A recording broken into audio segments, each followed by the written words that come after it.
Education Foundation. We're a cross-sector education think tank, and we are running this BETT Future Zone. So all the startups that you see, organisations that we've been working with for a number of years, fantastic startups who are teacher-led, do some really innovative work in this space. It's hashtag BETTFutures, and we've had lots of sessions that we've been running over the last couple of days. I'm really delighted to introduce Paul and Dan from Emerge Education and OUP to talk about their work in the EdTech space. So give them a round of applause to Paul. Hi everyone, my name is Paul Riley. I'm the Director of Channels and Partnerships for Oxford University Press. We work with companies in the digital space to take our content to market. This is often in partnership, and we particularly have a remit to work with startups and on companies that are innovating in education. Hence our partnership with Emerge, who are accelerating startups here in the UK and in Europe, and we hope through this partnership that we disrupt education for the better. Super. So I'm Dan. I run the accelerator program at Emerge, and we help, as Paul said, early stage edtech startups to make the best possible impact in the education market. At Emerge, we like to use this quote by Sugata Mitra to explain the purpose of what we're doing. He talks about education being an invent of the Victorians, and being fantastic engineers. They built an education system that was incredibly robust, and hence it's still around in the same format today. Emerge Education is all about trying to reinvigorate the way that learners learn and the way that educators teach, and that's why we're here.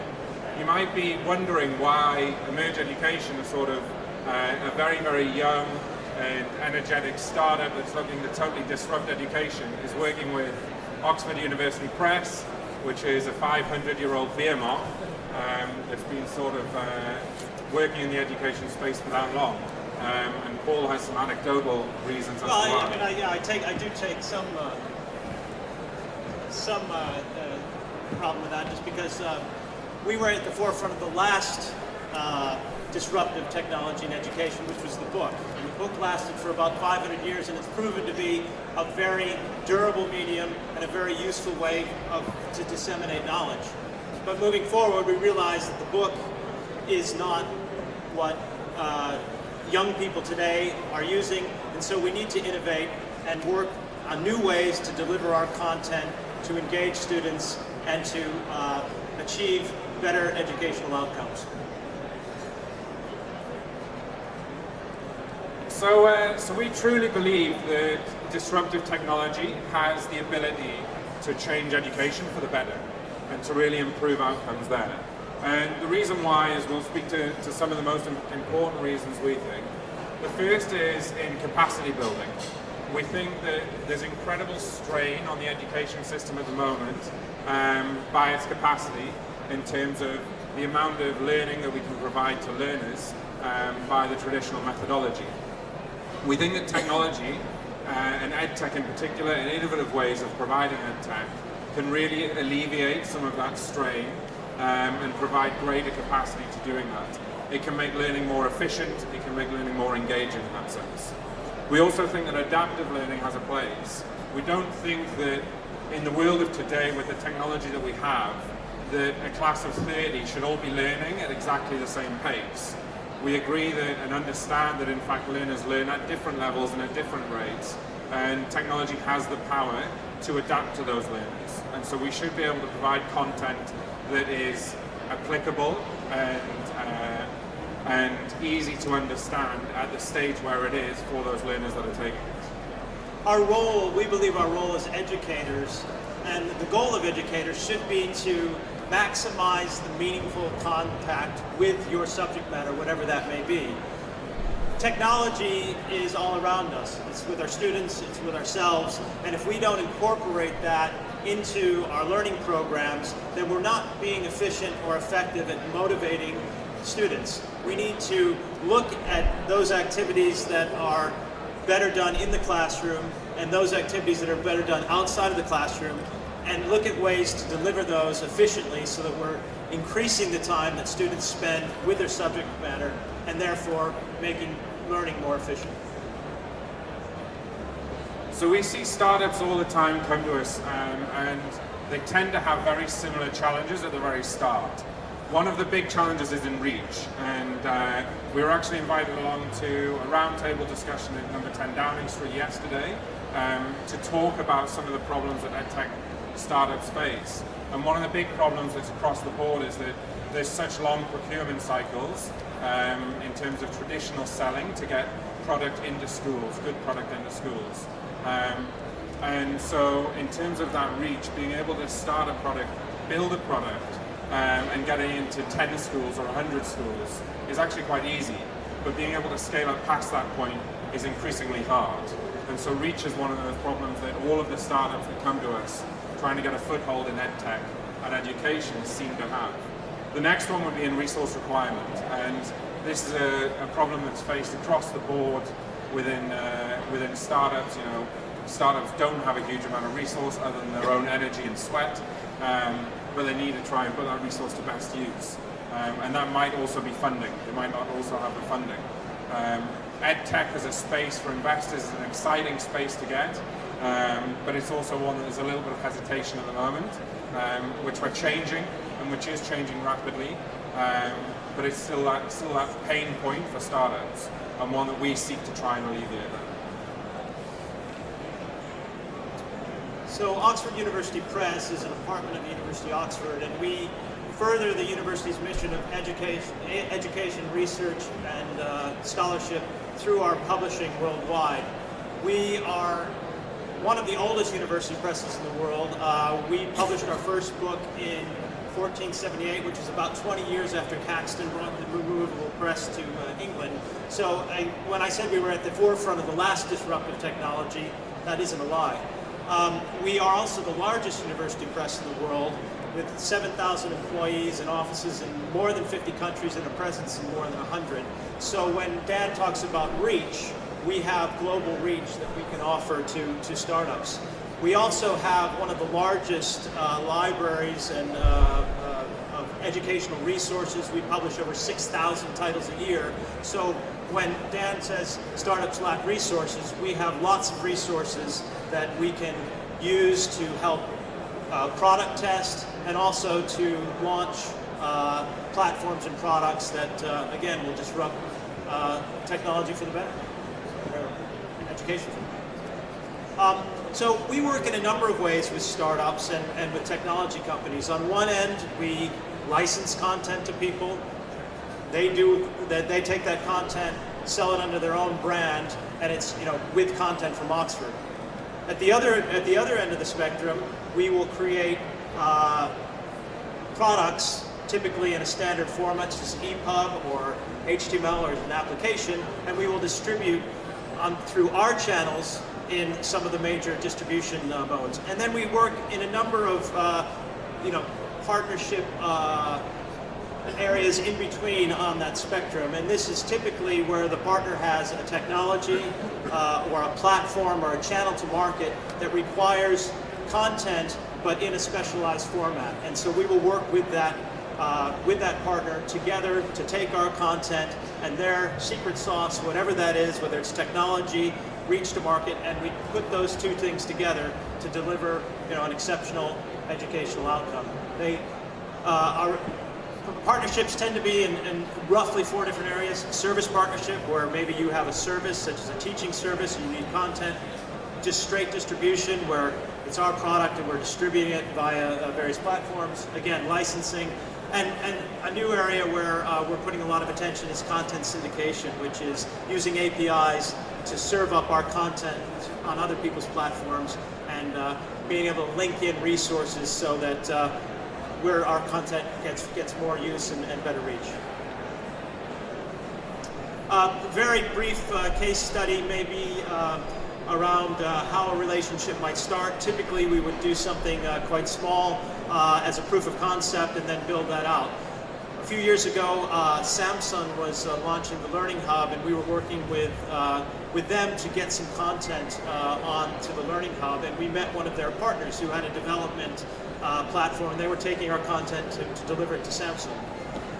After that project, we were had an opportunity in the Middle East where a school who had been using our print material suddenly said, we've got iPads for everyone, and we need to deliver that same content on an iPad.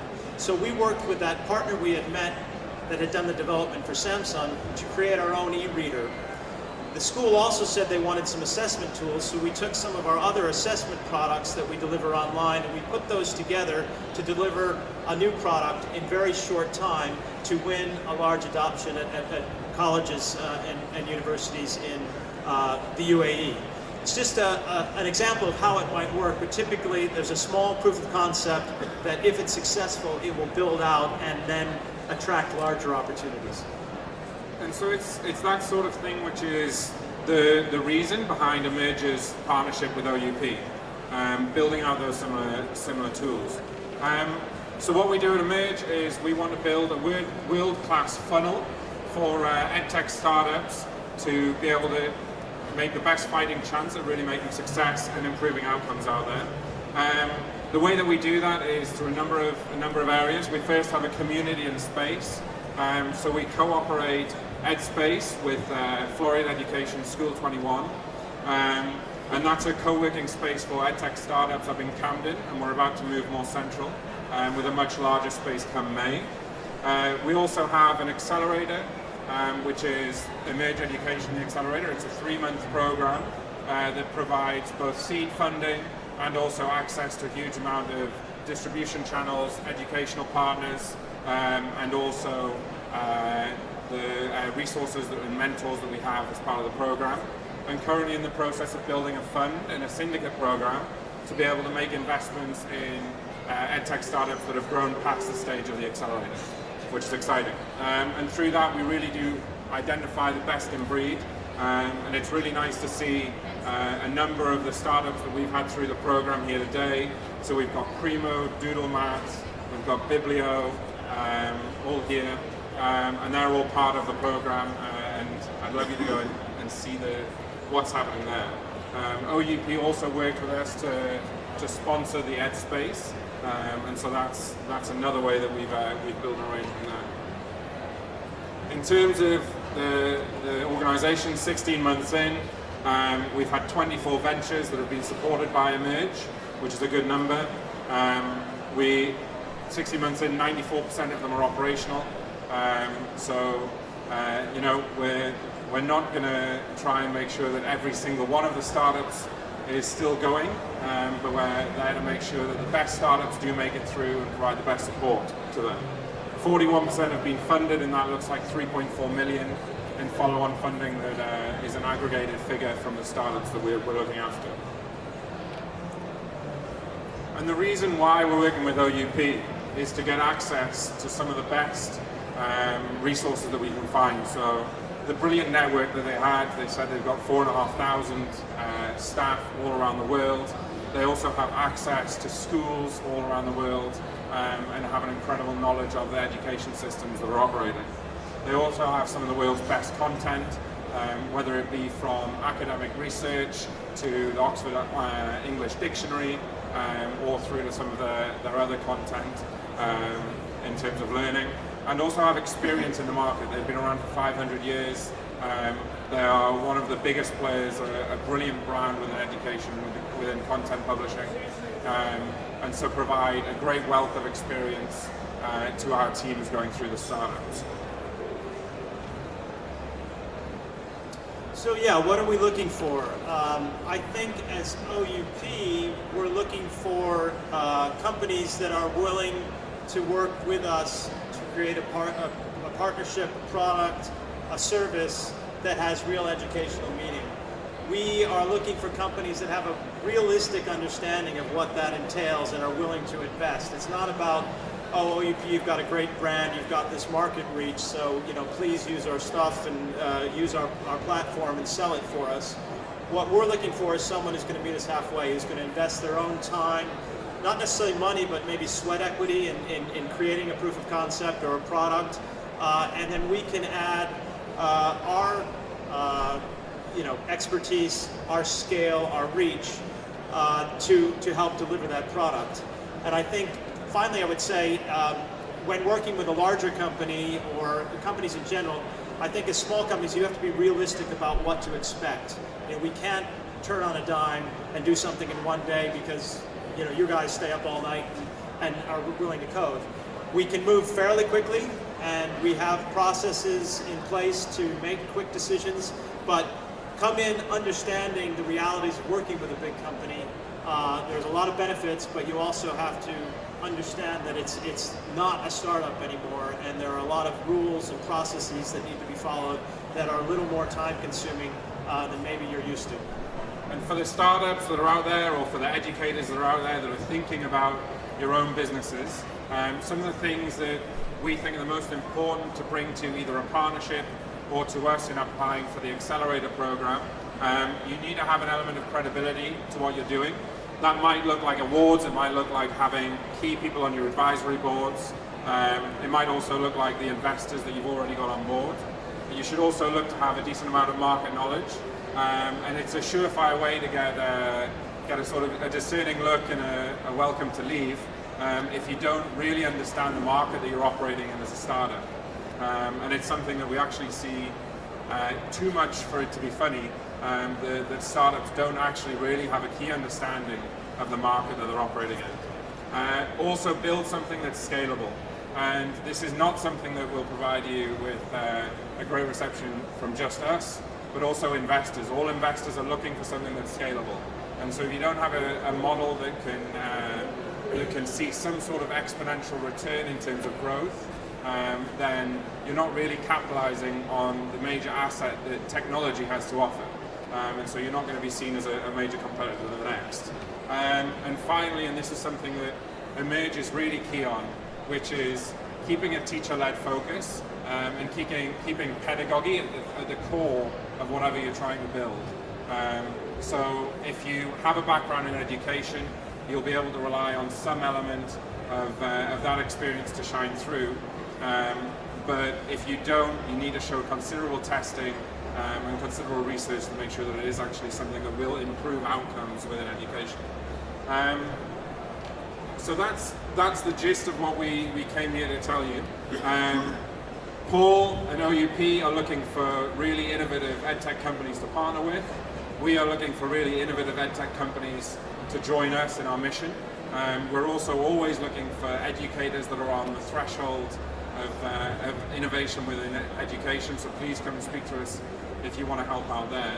And thank you very much for taking the time. Thank you. Thank you. I think we might have a minute or two left, just in case, 2 minutes left, just in case anyone's got some super quick questions that we could field. So whether it's about the application of technology or whether it's about trying to get a foothold as a startup. Does anyone have any questions there? Yeah, go for it, Hugh. You can just shout, I'll repeat it. Hi guys, Hugh here. What does it look like in practice between the two of you? Like, do you have like joint workshops, or do you just hang out on stage once a year? I mean, what's the practical? So we work a number of engagement points into the program itself. So we have channels and partnership team that come down and meet all the startups individually.